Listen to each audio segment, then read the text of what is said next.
The following opinions are solely those of BoatTest.com and its test captain.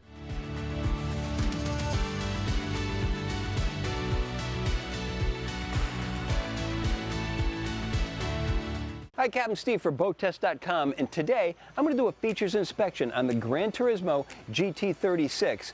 This is available with either outboard power or stern drive. Either way, we've got much more functionality than we're used to inside this cockpit area, so let's start there and take a look. Our features start right here in this sun pad that measures 53 by 39 inches. There are stainless steel beverage holders to both sides. Gate lifts up and then opens up, exposing a 23-inch wide walkthrough, and that maintains itself all the way forward. Just to the starboard side, sink, electric grill, refrigeration, and trash receptacle. Steps lead up to the starboard side deck right here, and just on the other side of the sun pad we can get up to the port side deck. Now, once we're underneath the protection of the overhead 6 feet 9 inches above, we've got U-shaped seating to the port hand side around a solid wood table with a nice finish to it. It's also expandable. Notice in the closed position, the pedestal has a grab handle and beverage holders. To the opposite side, L-shaped seating, and this also takes the form of a chaise lounge facing aft. Just ahead is a 41-inch wide seat over to the port hand side in the observer station, and I really have to appreciate that all of this is on a single level, no trip hazards anywhere. Storage is obviously everywhere. We've got it underneath the seats, under the seats. It's accessible from under the cushion or in front, even more so because we don't have the stern drive application. There's even more storage underneath where the engine used to be. Now that's the big picture of this layout. What I have to give now is some observations. Usually we'll see a galley over on this side that takes up the entire area and eliminates the seating, and that puts people over here that have to talk right next to themselves instead of having opposing seating. This is much more of a comfortable layout. Forward, instead of the captain being alone and operating the boat by himself, now we have extra people sitting up here, extra eyes looking forward and keeping the captain company. Additionally, this sun pad also has a flip seat back, so we can just roll the seat and add a little more room to it, or roll it right back and add to the seating area. And look at the fit and finish. This is the upgraded all-weather upholstery, double stitched, embroidered, triple tone, and diamond embossed. This is probably the best I've seen coming out of Beneteau. We have a walkable swim platform all the way across the front of the engines, plus we also have extended 24-inch platforms to both sides of the engine. To the starboard side, there's a reboarding ladder.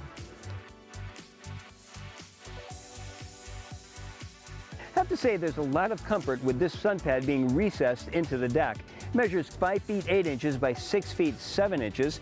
The raised padded bulwarks have fusion speakers in the side. Nice backrest, and also take a look at this.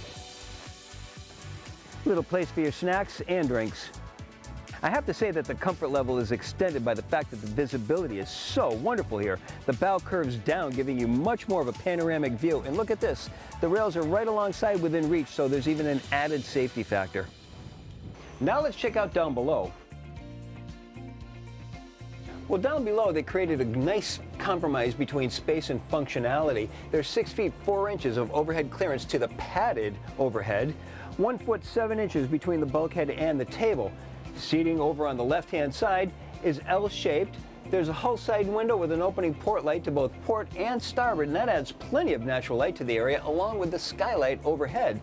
There's storage all the way above, storage below, and over onto the opposite side, there's a microwave oven with storage right alongside. There's additional storage behind the elevated backsplash from the solid surface counter.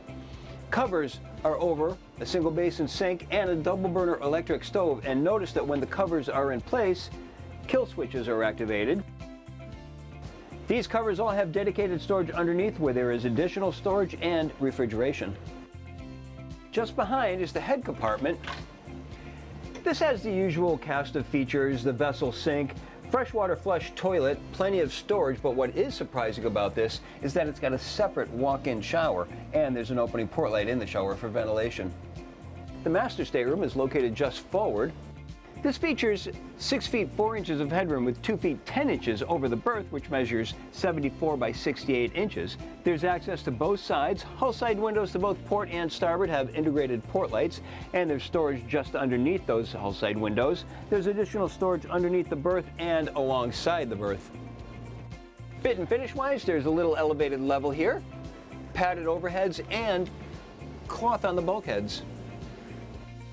Now just behind is a mid-berth. Now in this stateroom, headroom becomes more of a factor. I measure 4 feet 2 inches, again to the padded overhead, and that leaves 2 feet 10 inches above the berth, which measures 74 by 54 inches. There are hull side windows to both port and starboard with opening port lights, and underneath both of them is storage, and there's additional storage right alongside me, and these are 3 very deep shelves. They measure 26 inches deep. Well, we've clearly got a day boat that checks off all the boxes for comfort and spaciousness, an overnighter that gives us all of the comfort down below of 2 cabins and a separate head with a walk-in shower. All the ingredients are coming together on the GT36 from Beneteau, and that is my full features walkthrough. For boattest.com, I'm Captain Steve. I'll see you on the water.